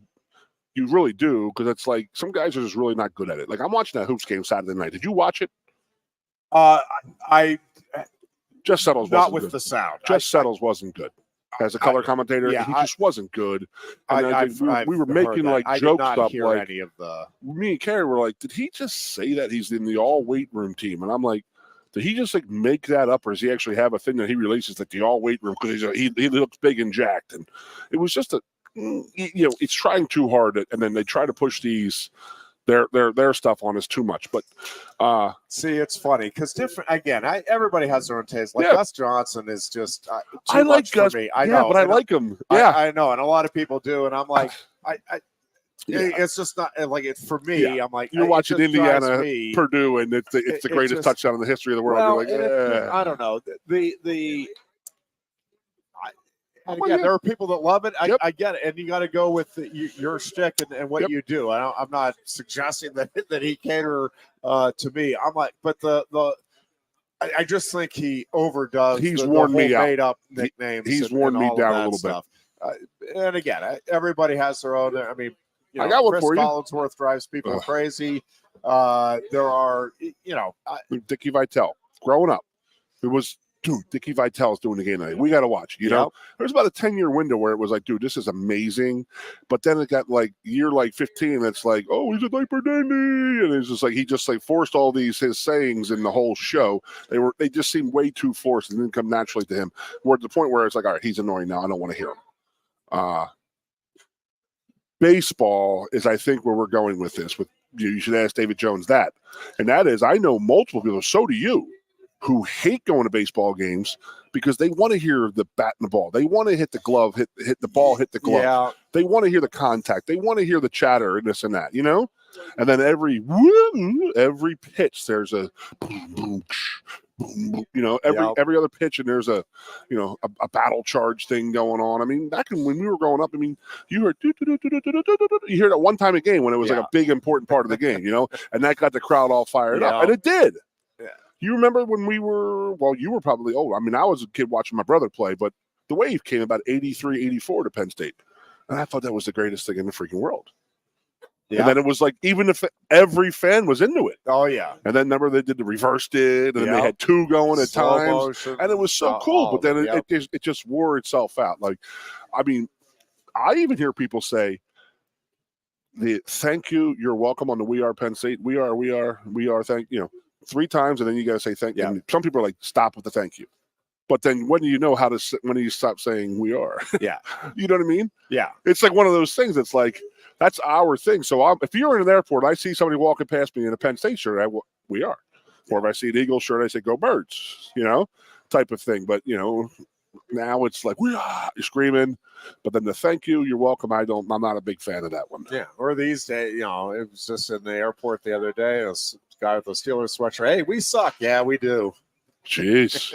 It's that bad, Ironhead. It was a rough 5 days. What can I tell you? I had to think about the Sunday. I had to think about it, but I was in New Orleans and I remember watching that Arizona game. Though, you weren't lying.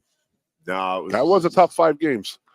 5 days. 5 excuse days. me. Yeah, brutal. So you watched the Thursday night game, and I don't know where or what world the Steelers doctors come from, but to say that J.J. Watt did not have concussion symptoms. Yeah, he got kicked in the chin by a 245-pound man. Yeah, and the way his head snapped back, and they kept on looking at his jaw and this and that, and no one thought to give him a concussion test.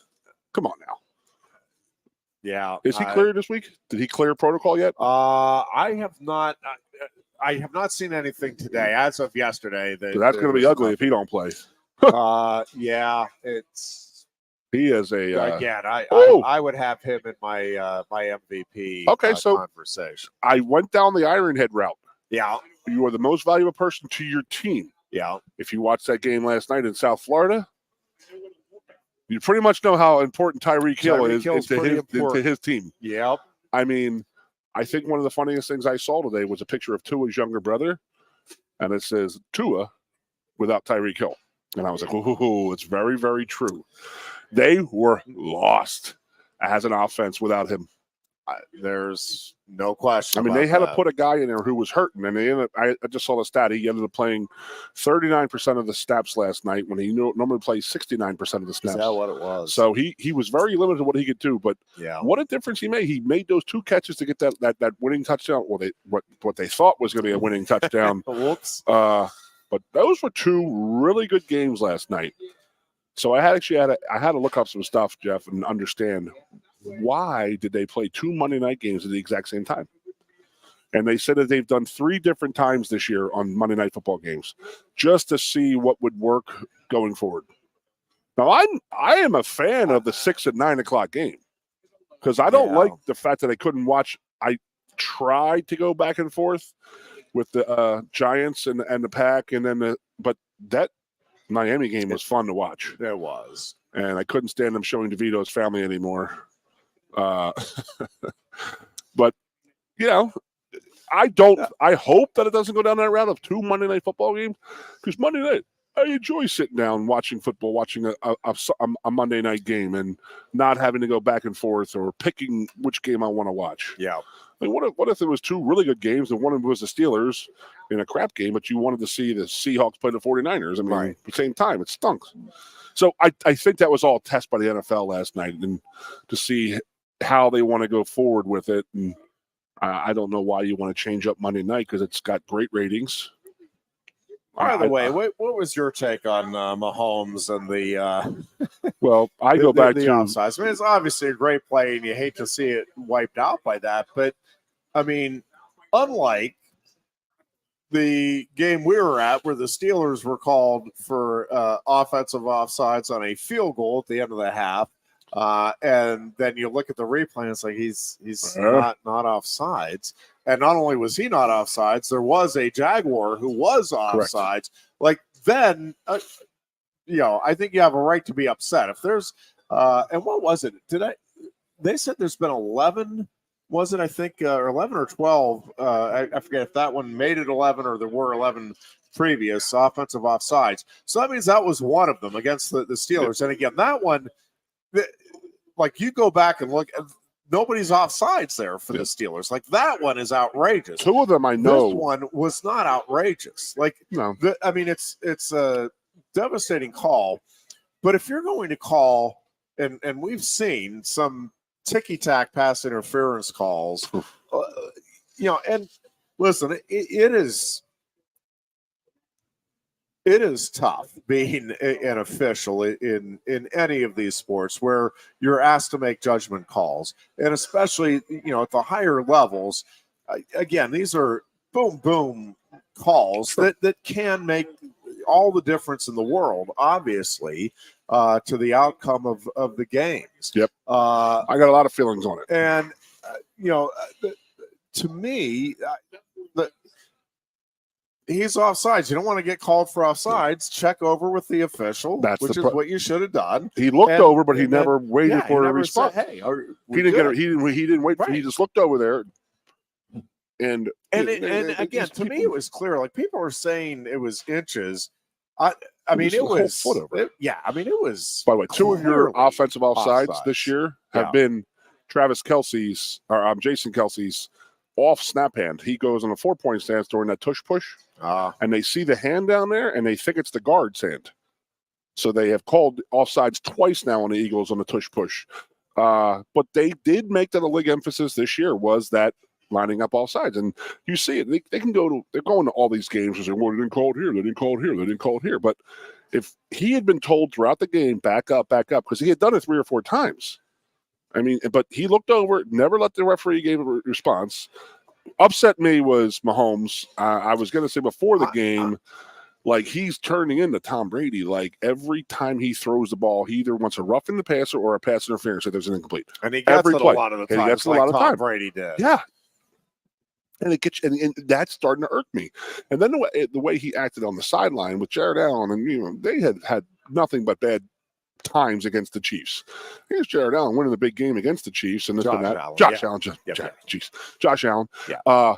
And here he is on the sideline. Oh, worst call I ever saw. This and that. Like, hey man, how about a congratulations, good game? And Mahomes backed it up, but he bought it back a little bit. Well, so did Andy Reid for it.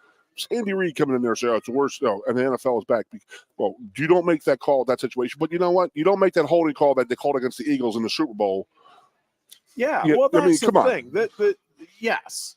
I mean, is there a team that has benefited from more controversial calls, shall we say? I mean, there might be teams that have benefited more, but the Chiefs have had a lot of calls go their way in the last couple of years. And the thing is, this wasn't like, I mean, he was offsides. Like, there's nobody. I mean, even on so it can't be the worst call of all time if it's an accurate call. Yeah. Like, you can't possibly make that argument because there have been calls that were made that it's like you go back and look at it, and it's like, well, that he never touched him. That couldn't have been pass interference, or he pulled him down and it wasn't pass interference. Like, I mean, you can be upset about it.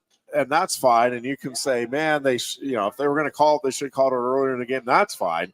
But the hyperbole and the overreaction on what was an accurate call, again, it stinks. I get it. I mean, if I was trying to, play the empathy card, and man, if that was the Steelers in that situation, yeah, I'd be upset.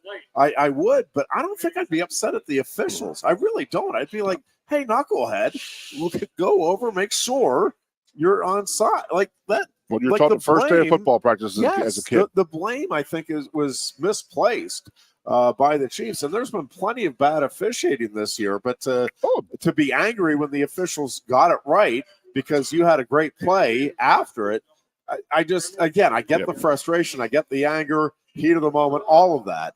But at the end of the day, again, the officials called offsides because your guy was offsides. Yeah. Well, I can't get overly worked up about that myself, just objectively watching. Yeah, it doesn't make a difference in the Eagles game on Sunday night, but their first touchdown, the hold on the D tackle, I mean, it was a blatant hold. He pulled it, and they threw the flag, scored a touchdown, and then they picked the flag up. Yeah, that's another. Like, that's a little.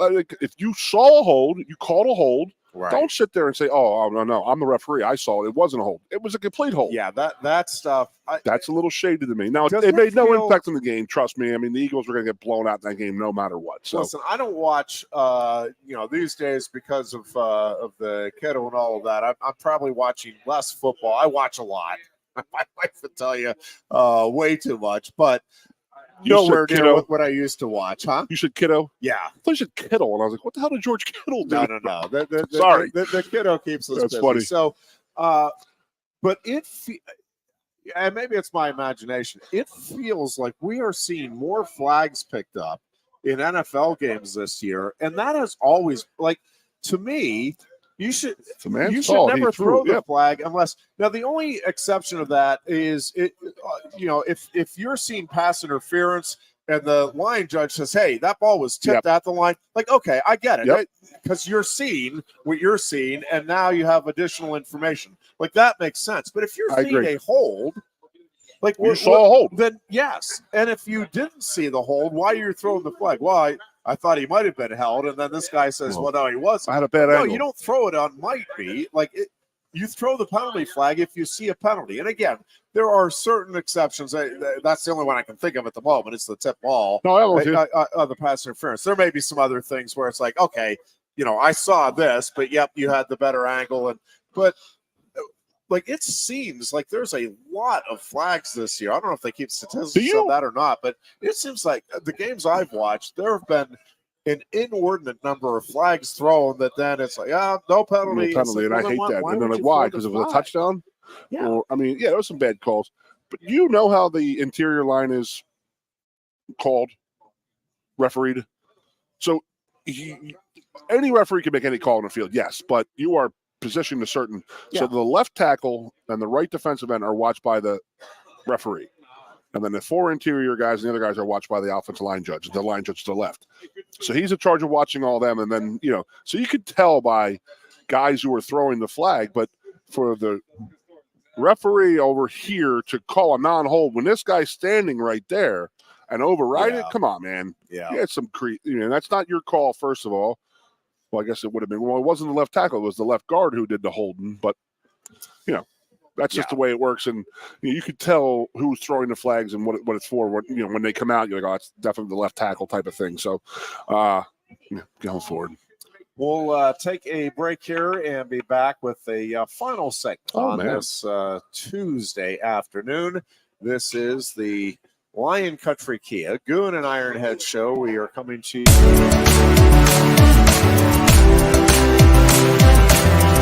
Coast into fall. Coast into fall with a new Kia from Lion Country Kia. Right now, get a 24 Kia Seltos for 5.25% APR for up to 48 months. A new Sportage plug-in hybrid at 0.9% APR. Check out our 23 Sorento hybrid for as low as 4.5% APR. And don't forget, all 2023 and 2024 Kias come with a 10-year, 100,000-mile limited warranty. Stop in and meet with one of our sales experts today and coast into fall at Lion Country Kia. We want to see you in a Kia. Since retiring, I have spent my time searching the countryside for the hottest wings in America. I always seem to end up disappointed. You call these hot? Back off, Luigi. Mamma mia. Get hands it, busboy. Your wings suck! I knew I should have stuck with Quaker Steak's triple atomic wings. You think I'm tough enough? The Center Hall Farm Store has been serving Center County and beyond for well over a half-century. A small family business, the Center Hall Farm Store specializes in animal nutrition and manufactures its feed fresh using local ingredients. Get the best in horse, cow, pig, chicken, and bird feeds. If you're not already a customer, stop in and see why so many of your neighbors are. The Center Hall Farm Store at 110 West Allison Street in Center Hall, or call us at 814-364-1393.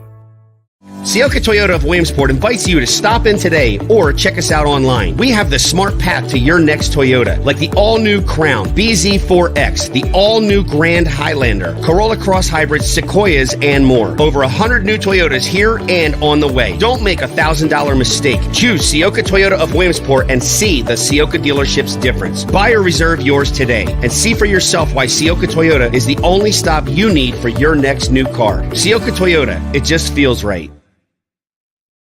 Ready to be part of something bigger? Come pave the road to success at Glen Baker and discover a career where your hard work and determination can build a bigger, better future. Our team believes we can build a stronger future together. Join us at Glen Baker, where we value teamwork on the field and on the job. Go to GOHcareers.com to apply. GOHcareers.com. And best of luck to all the Center County sports teams all season long from everyone at Glen Baker. The Goon and Ironhead.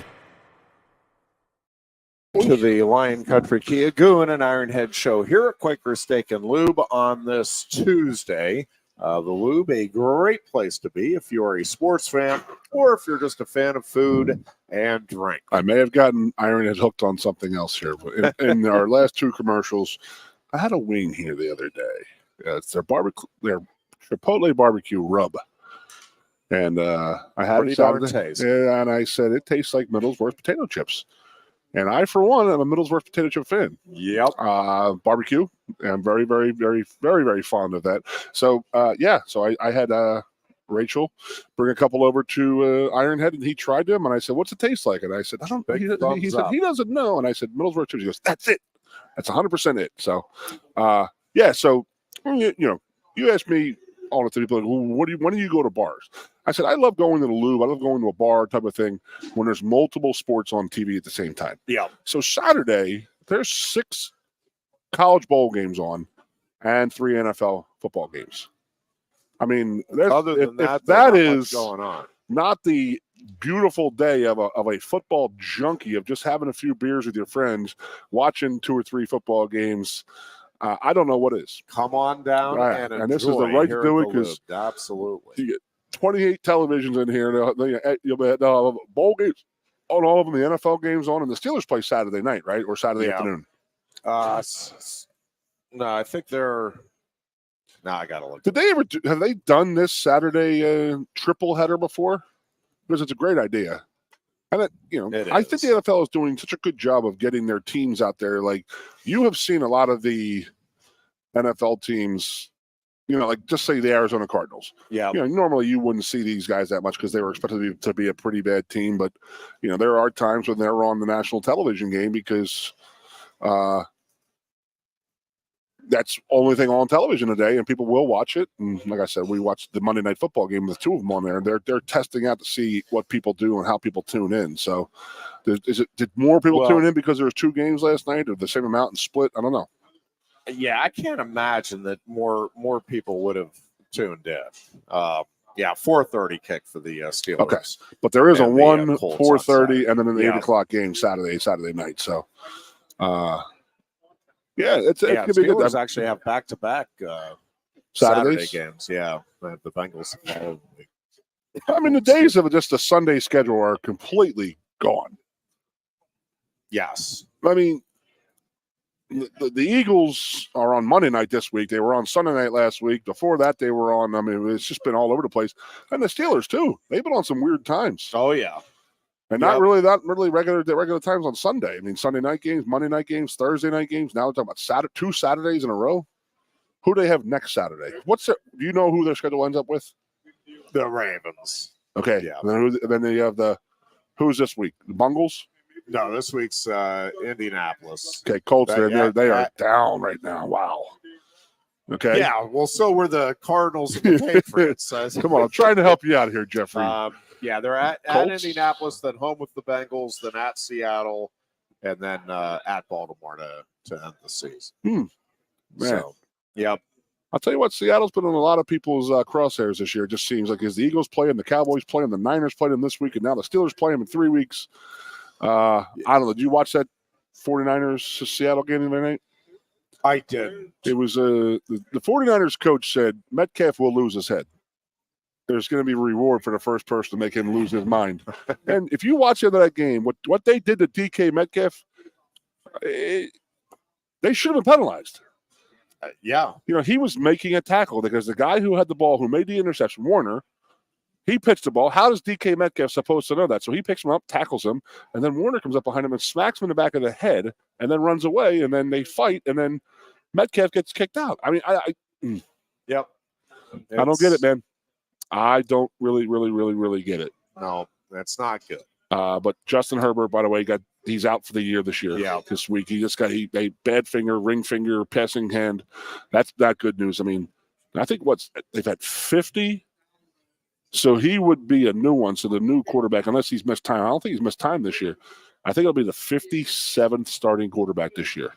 Yeah, they've gone through a lot this year in the NFL. Yeah. And it's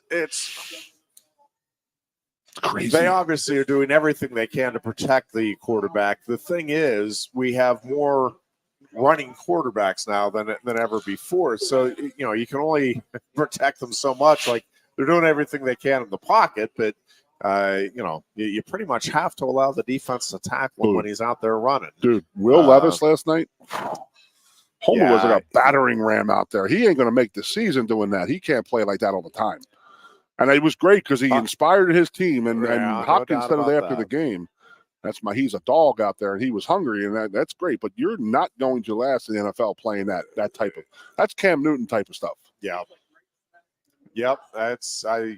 He took a lot of hits last night. He threw that interception in the first quarter, returned for a touchdown. The guy was in the end zone, and he still tried to make a tackle on a 350-pound man. Yes. Like, bro, yes.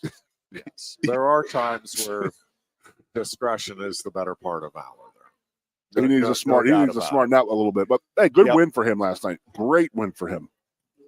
I'm happy for Will doing that. It was an amazing win for him and the Titans as well. And, I don't know. The NFL is just such an interesting creature because people want to make these grand proclamations, 4 games in, 8 games in. Now at this stage of the season, all the Steelers are done. And now it's the 49ers that are the team to beat. Yep. And listen, in the moment, all of these things, but it's at the moment. The health is going to be a big part of it for the 49ers. Yes, if they're completely healthy, I would agree they are the team to beat. Doesn't mean that there aren't teams that can beat them. If you ask me, if everybody is healthy, completely ready to go, who's the best team? I think it's San Francisco by a hair. I think Philadelphia's right there. Dallas, if it plays like it is right now, offensively, the balance on that offense. I've seen that book before, and so have you. Yep, it is impressive, but we've seen it. Yeah, we've seen it 4 or 5 times in the last 10 years. You're going to be able to run the ball effectively in the postseason, and is Dak going to play the way he's been in the postseason and all of it? And the AFC, to me, Goon, is even more fascinating. I mean, the Ravens kind of like the 49ers. The Ravens, if they're healthy, I think might be the best team by a hair in the AFC. But how confident are you that team's going to be healthy when the postseason rolls around? Just like San Francisco, like there are injury issues and questions there. I want your reaction. Miami right now, I don't know, and I'm telling you, they're beat up. I would keep an eye on the Bills. Yeah, they're very beat up at the moment. I wouldn't want to play the. First of all, the Bills. I was talking to my brothers this today, and I wouldn't want to play the Dolphins in the playoffs because that D line is active. It's a very good D line, but they just lost that one rush end. I was going to say it depends. It depends what version of the Dolphins you're facing, and again, it's the same with all of these teams. Like the health component is just such a big part of it, and it's so underrated because people will attribute stuff to this quarterback or this coach. And listen, quarterback and coach are important, no question, but health is probably as big, if not a bigger component than anything else when you get to the postseason, because it allows you hockey to go goalie. Yeah, you ready? Yep. Well, I don't know. I'm Kansas trying to City be Chiefs. Ready. Yep. 8-5. The Denver Broncos 7-6. They're 1 game behind them. I will say it, and listen, I'll raise my hand. I was burying the Broncos after that 70 If anybody doesn't raise their hand, they're a liar. Well, and I thought Sean Payton was a buffoon and had lost it and all of this. And listen, you have to, whether you like him or not is irrelevant. You have to tip your cap to what that dude has done to get that team and from that performance and where they were early in the season to what they are right now. And again, they look like a team that that's a team you wouldn't want to face in the playoffs. If they're playing the way they are right now, the way they can throw the ball around and the way they are playing spreading defense around like that is I'd say the AFC, we thought going in, it was kind of, the Chiefs, Bills, Bengals with Burrow. Yep. And then thought the Steelers might be able to get in the mix. Dolphins might be able to get in the mix. And then, the Dolphins get off to the hot start. I don't know. It is really fascinating to see how this thing is going to play out. And yeah, the Broncos have been one of the and listen, the Bengals, I mean, that AFC North, with the exception of the Steelers right now, and again, we'll see how it finishes up. Steelers could still end up being a playoff team, and if they can get back to playing defense the way they were, I think could still be I mean, they're not going to go to the Super Bowl, but I mean, they could win a game or play a spoiler role here in the playoffs. But that AFC North, who would have thought with the quarterback situation with the Bengals and the Browns that those two teams would be where they're at right now? Browning has been unbelievable these last couple of weeks. And Jeff, and you're lying to me Joe right now. Flacco, You're lying to me if you didn't think that Joe Flacco would come in there and win the Super Bowl this year.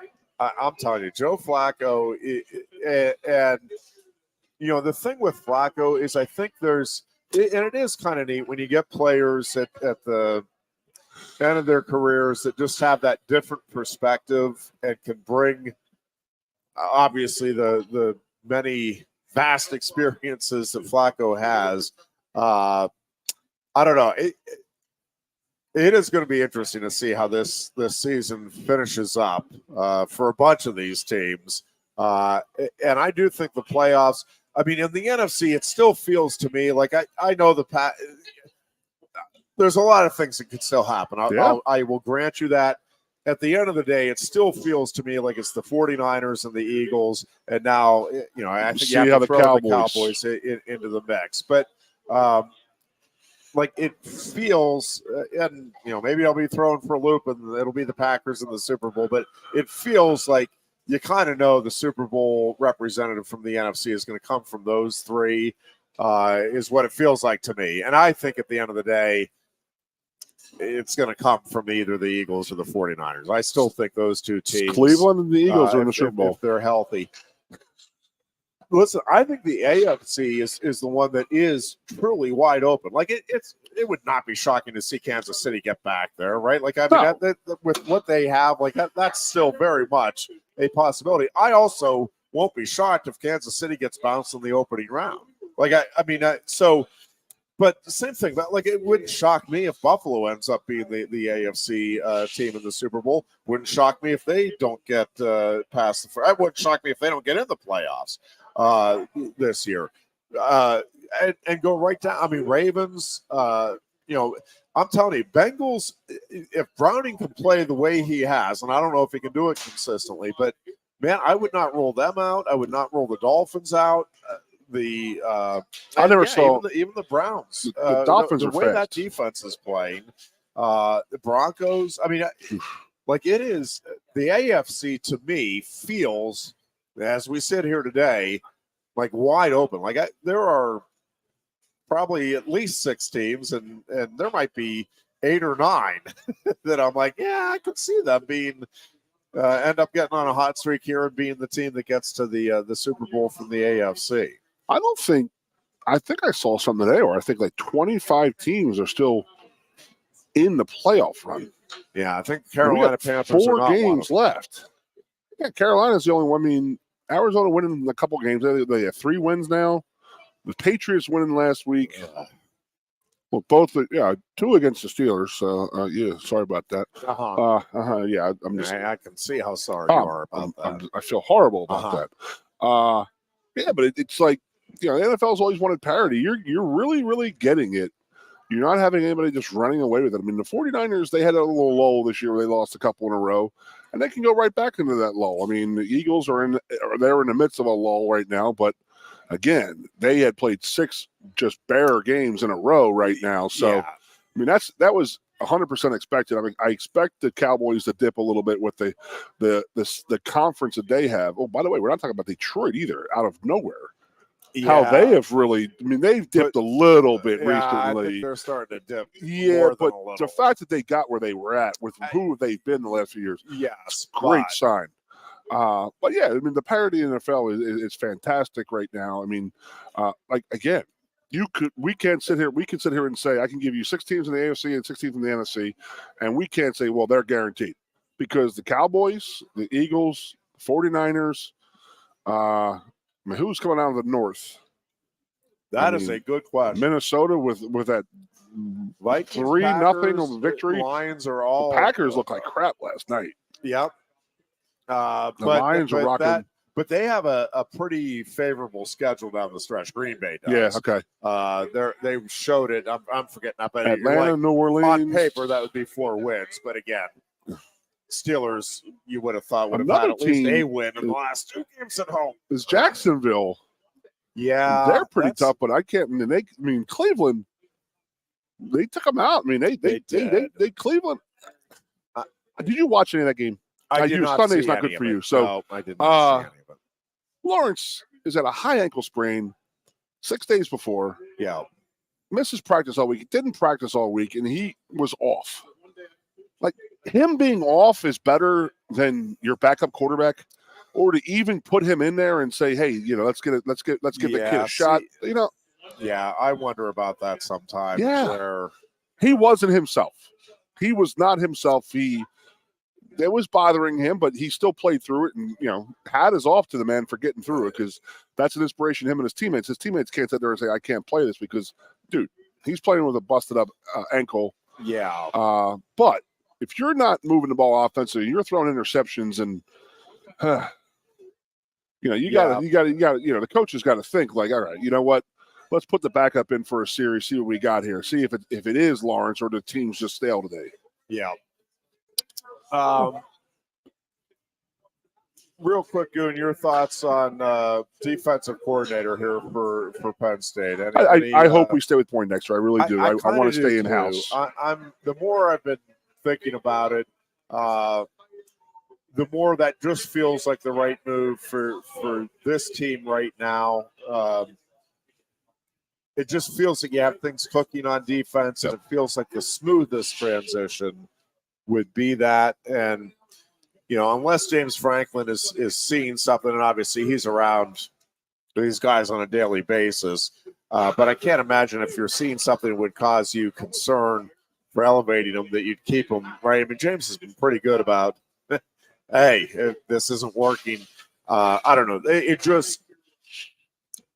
This feels like, to me, the right move for this program with everything else it has in place right now, and the stage that this program and this defense is at right now. I agree. I think he does stay in house with it. My personal opinion, but you never know.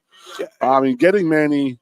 I know that James does like having the head coach aspect to it. So, is there a head coach out there that he might be talking to and talking with? So, yeah, I mean, and I'm not saying. Yeah, obviously, if he has somebody in mind that he thinks can be the next Manny Diaz and that dynamic, but I'm just not sure Poindexter isn't that guy that could be the next. You know what I love about our defense Manny Diaz is that we've been D-line dependent this year, but last year we were secondary dependent. The year before that we were linebacker. We were very, very good at all 3 different positions, and it's I don't even want to say the new offensive coordinator's name because I'll butcher it. Is he says, I'm not going to make you into something that you're not. I'm going to form my offense around what I have. Yeah, and I think Andy Kotelnicki, who is, but I would have completely butchered that name then. But I think and again, we'll see how it plays out, because I admittedly thought each of the last 2 coordinators were also great fits. This one feels, again, before we get into it at all, it feels like a really good hire.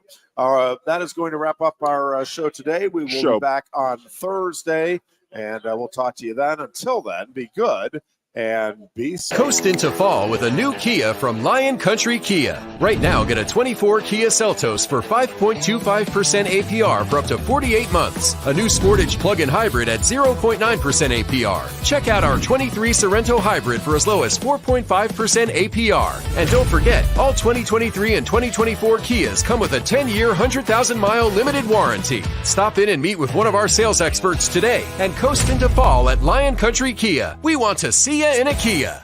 Since retiring, I have spent my time searching the countryside for the hottest wings in America. I always seem to end up disappointed. You call these hot? Back off, Luigi. Mamma mia. Look, handsy busboy. Your wings suck! I knew I should have stuck with Quaker Steak's triple atomic wings. You think I'm tough enough? The Center Hall Farm Store has been serving Center County and beyond for well over a half century. A small family business, the Center Hall Farm Store specializes in animal nutrition and manufactures its feed fresh using local ingredients. Get the best in horse, cow, pig, chicken, and bird feeds. If you're not already a customer, stop in and see why so many of your neighbors are. The Center Hall Farm Store at 110 West Allison Street in Center Hall, or call us at 814-364-1393. Sioka Toyota of Williamsport invites you to stop in today or check us out online. We have the smart path to your next Toyota, like the all-new Crown, BZ4X, the all-new Grand Highlander, Corolla Cross Hybrids, Sequoias, and more. Over 100 new Toyotas here and on the way. Don't make a $1,000 mistake. Choose Sioka Toyota of Williamsport and see the Sioka dealership's difference. Buy or reserve yours today and see for yourself why Sioka Toyota is the only stop you need for your next new car. Sioka Toyota, it just feels right. Ready to be part of something bigger? Come pave the road to success at Glen Baker and discover a career where your hard work and determination can build a bigger, better future. Our team believes we can build a stronger future together. Join us at Glen Baker, where we value teamwork on the field and on the job. Go to GOHcareers.com to apply. GOHcareers.com. And best of luck to all the Center County sports teams all season long from everyone at Glen Baker.